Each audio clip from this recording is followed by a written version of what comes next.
Is it a time to be celebrating all-time highs? Well, you would like to think so, wouldn't you? When you look at the markets over here, the SPX hitting all-time highs, the Russell hitting all-time highs, the US 30-year bond yields even hitting very strong local highs as well. But do you want to know what else is hitting highs? Wholesale inflation. That has jumped 6% in April on an annual basis, biggest increase since 2022. And do you know what happens when inflation becomes higher than the bond yield itself, which is currently sitting at 5%? Yeah, it's not a positive impact in the market. People lose faith in bond yields, and that is why the bond market is slowly collapsing. And what are they hedging their risks towards? The S&P 500, the Russell. So these two particular indices, is it really something to be celebrating when they're setting all-time highs, or is it actually a root of concern? This is what we'll cover in this particular video, and also how rotation from S&P 500 and Russell could actually benefit things such as Bitcoin and Ethereum. All of that in today's video. Hello, everyone, and welcome to Strategic Markets, your place for technical and fundamental analysis all at once. Now, into our midweek session, we do have something very important to cover with you. Wholesale inflation is coming up at 6% this April on an annual basis. That is a massive increase, and that is currently more than what the US 30-year government bond yield gives you. The reason why this is concerning is because when inflation is higher than bond yields, generally people start to think, what's the point in investing in bond yields when inflation is going to outpace it? And government bonds pay a lot towards supporting a country's economy. They pay towards infrastructure, development, Medicare, and so many other aspects that keep a society running. When people realize that government bonds cannot keep up with inflation, what do? They take a little bit more risk. And that is what you have been seeing in the S&P 500. That is what you've been seeing in the Russell. And look, I'm not going to lie to you. I have loved sitting over here for the last couple of weeks and just enjoying that and be like, oh my God, Russell's hitting all-time highs. Yays. Like, it's great and it's celebratory, but it's also a little bit scary when you start to understand the whole picture. The truth of the matter is that right now, if you're seeing headlines like Trump, deal or no deal, he's going at it. He's trying to get a deal sorted. He's saying that he's missing his son's wedding, which I might add, it is his son's second wedding. So, I guess after the first one, it does kind of lose a little bit of importance, but that's not the point. He's still missing his son's wedding, and that is supposed to signify some kind of importance. Why is he taking this particular matter so seriously now, except for the government bond yields and the inflation aspect? Because inflation is not as bad as it's going to get if this matter is not taken care of. What's something we can look towards to identify that? Well, if you look at the agricultural commodities lagging fertilizer prices, right now you can see the actual fertilizer prices sits at a level indicative of 209, but the sub-index by Bloomberg Agriculture is actually sitting at 58.5. What that means is the current agricultural price in the market has not caught up to the real price. And that could be due to the inventory that they already have or the futures contracts that currently operate in the market.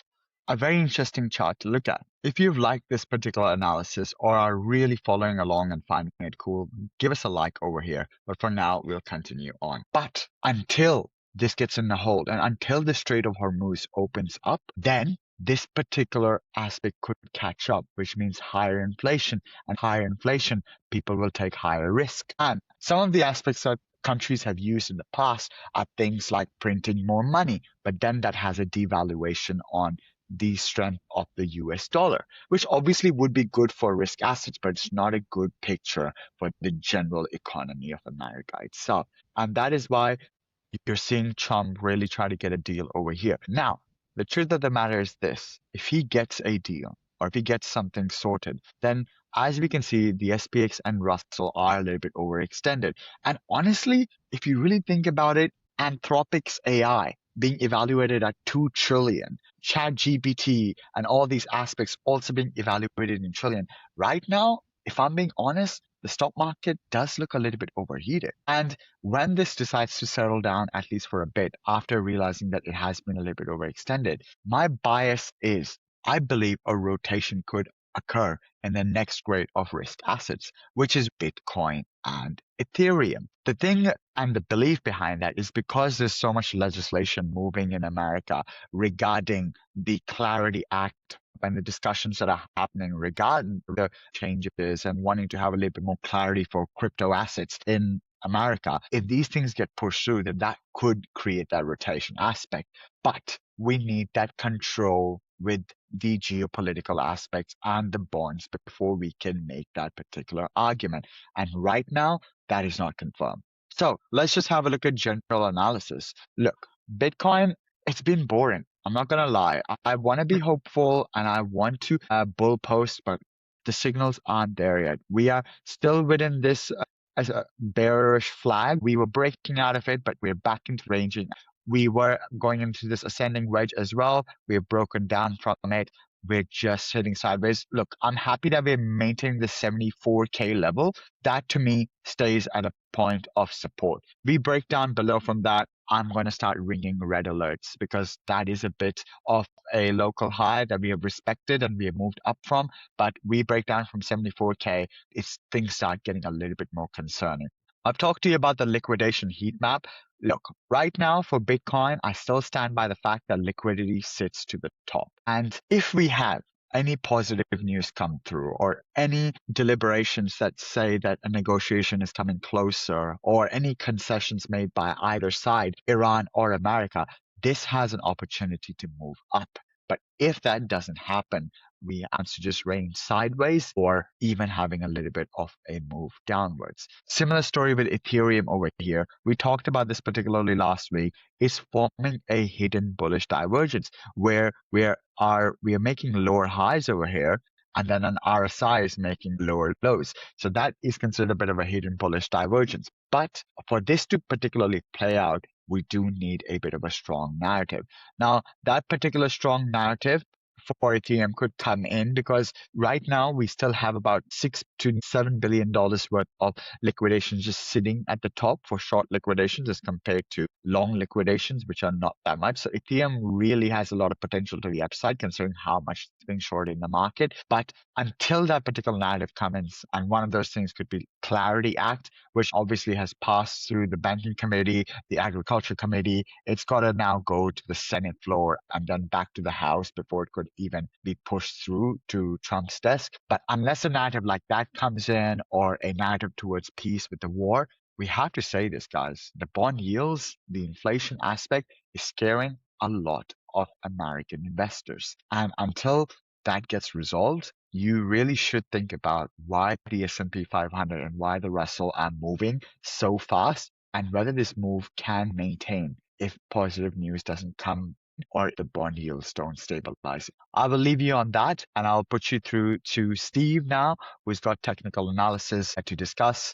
Thank you, guys. And if you've liked what you've seen today, please feel free to give us a like, leave us a comment, and we really appreciate it if you could subscribe and come along in the journey with us in the future. On that, Steve, I'll pass it to you. Well, thank you very much for that, Yash. He was just actually having a really good conversation about Bitcoin and Ethereum, and the key word that he really used in that was boring. And it really has been, putting it mildly. It really has been quite boring in terms of the land of cryptocurrencies over the past week or so. Why, you might ask? Well, it's pretty simple, actually, when you take a look at it.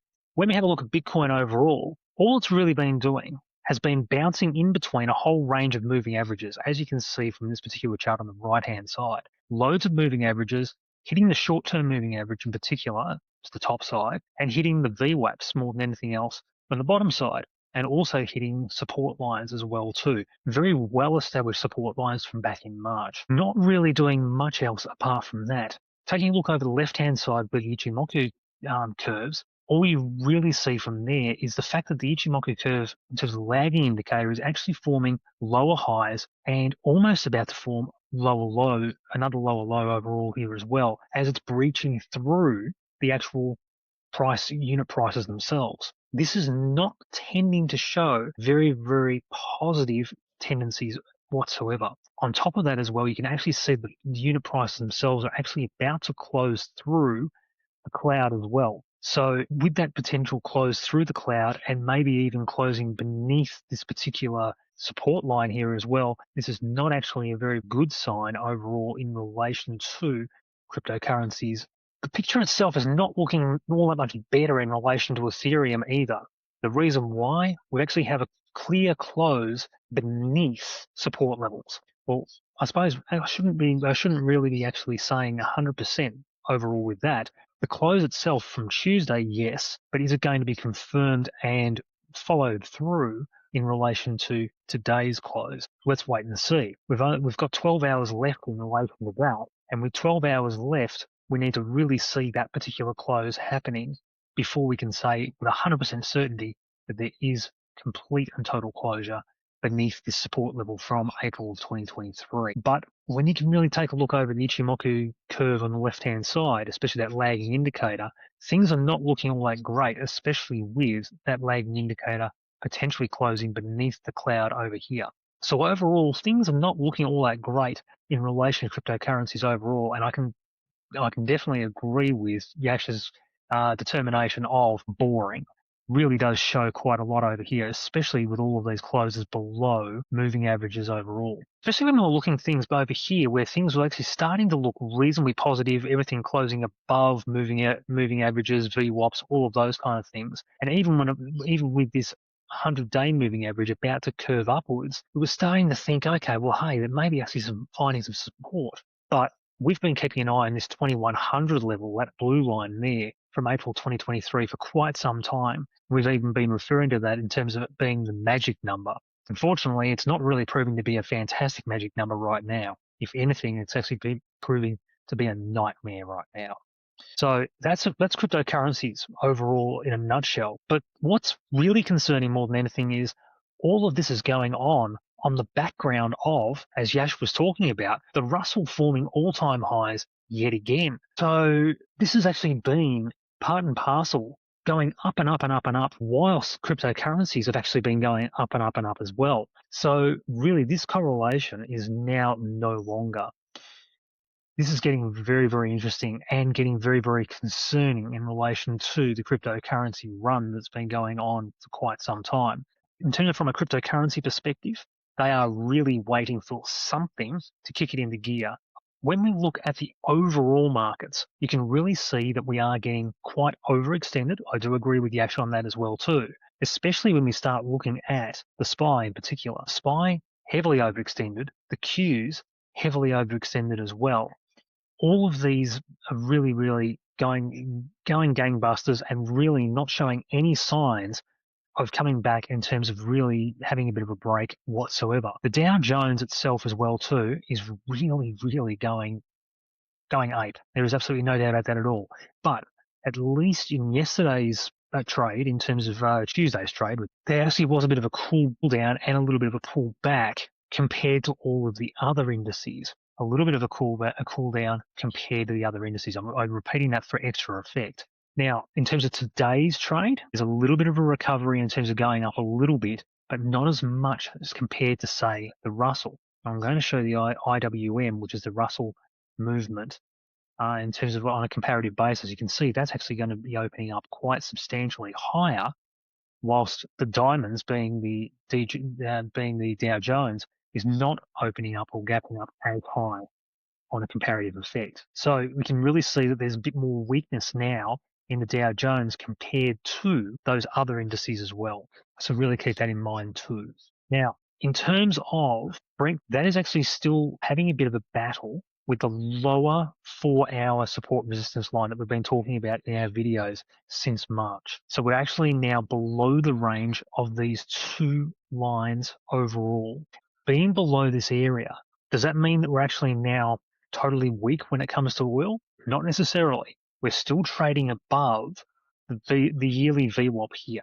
So overall, the buyers are still in control, but they're not as heavily in control as what they previously were, because we're actually below the quarterly VWAP, being that purple line. But there's still a little bit of control in relation to the oil markets being relatively bullish. USO, though, is an interesting one. This actually fell in Tuesday's trade over in the United States, whilst Brent crude rose. Now, what that basically means, I suppose, is that we're actually starting to get a bit of a normalization in USO's price compared to what Brent crude was, remembering that there was a massive difference in the price between USO and Brent crude. So a little bit of a normalization is now starting to occur. Overall, though, still quite a lot of buyer's control is happening in terms of USO. It's above both the year VWAP and the quarterly VWAP. I'll go back to Brent crude for a tick. You can see the difference. That one's just above the yearly VWAP, but below the quarterly VWAP. So overall, you can see there is a difference between them. USO still a lot more in terms of strength, but that could actually be now normalizing and weakening on a comparative basis. And overall, it looks as though that's actually going to be opening weaker today as well. You can see the pre-market there, 132 in terms of opening in about an hour and a half time, when it closed at 137 yesterday. Uranium, we were talking about that last week as well. That's actually started rebounding a little bit more. Read into that as you will in terms of what's going on with the war at this point in time. But that's actually bouncing now a little bit more in terms of above the 200-day moving average. And this orange line here is the 150-day moving average. So we've actually got a little bit more bounce going on overall with that. And it's smack bang in between some of those short-term moving averages being the yellow one, the 8-day EMA, and the cyan line of the 15-day EMA. So overall, a bit more of a recovery in relation to uranium. So that's very, very interesting overall there. And the dollar itself as well too is still staying fairly stagnant underneath that former resistance line. So overall, it looks as though the markets are fairly stable at this point in time, but whether or not they're going to remain stable, considering all of that overstretching, is really, really fascinating. The TLT appears to be stabilizing as well, getting up towards those September lows again, but do note that it's actually a red candle more than anything else. It may actually come up and test those September lows and may actually just either stay just beneath that, maybe even retrace and come back down from there as well. So this could actually be quite interesting. But the most interesting thing about all of this in terms of the yields is the yields have actually come down a reasonable amount as well too. And that could also be explaining why the Russell is being so strong at this point in time, because the interest rates have come back down quite substantially overall on the 10-year. And that is actually very, very intriguing. A little bit less pressure in terms of the interest rates in the short term, and that might be actually reflecting more in relation to the indices overall. Gold and silver, now these is where things are getting exceptionally rough, especially for all our precious metal traders. Like we were talking about over the weekend, we were hypothesizing it's going to be coming down to the 200-day moving average for gold, and it looks as though that actually is going to be the case pretty soon, coming back and testing these support areas and looking very much like that will be the case. And in terms of silver, coming back to test that 150-day moving average like we were talking about on the weekend as well. And if things do get a little bit worse in terms of the precious metals, that may even come down to the 200-day moving average as well. We'll wait and see. So still quite a lot in play. Really much has changed even from weekend in terms of what we were discussing overall there. But we're still getting more and more higher highs, all-time highs, and everything else popping through overall. One chart I didn't show was the DJT, being the Dow Jones Transportation Average. That actually looks as though it's actually picking up as well and moving higher as well too. So in terms of the Dow theory aspects and things going a bit stronger, things are starting to actually go more in terms of that aspect as well. So the overall stock market is showing a lot of strength in general. Whether or not this is going to keep on going and will keep on lasting is going to be the big question. So far, so good, especially with volatility remaining quite low at the moment. But as always, definitely keep your stops tight, making sure that things are actually keeping an eye in terms of your levels and ensuring that your position sizing is still quite low at the moment, because everything's just been keeping on going gangbusters and everything at the moment. Now, risk management is absolute key, especially in times of uncertainty and things going up and down very, very quickly. Keep an eye also, more than anything, on those metals. The fact that those metals are still falling, and falling dramatically at this point in time, those 200-day moving averages in particular are going to absolutely be key. Watch what happens at those key levels of interest, and if they fail, then it could be on for young and old. But at this point in time, especially in terms of crypto, I'm sorry I have to say it like I actually had on the weekend, unless it makes some new highs above a lot of those moving averages, especially when it comes to Ethereum, it's not an area where I would be personally playing along there. On that note, I'm going to pass it right back over to you. Thanks for that, Steve.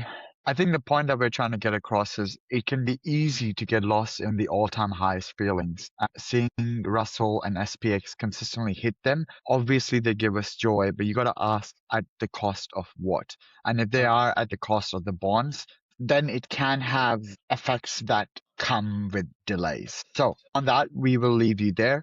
Thank you so much for joining through with our session today. If you have liked what we have done, please drop us a like. It really means us a lot. Today's word is going to be wholesale inflation. Put that down in the comments. Just gives us a bit of an asterisk to see who's following through. Thank you, Mark, for your ongoing support. We truly appreciate it. Absolutely.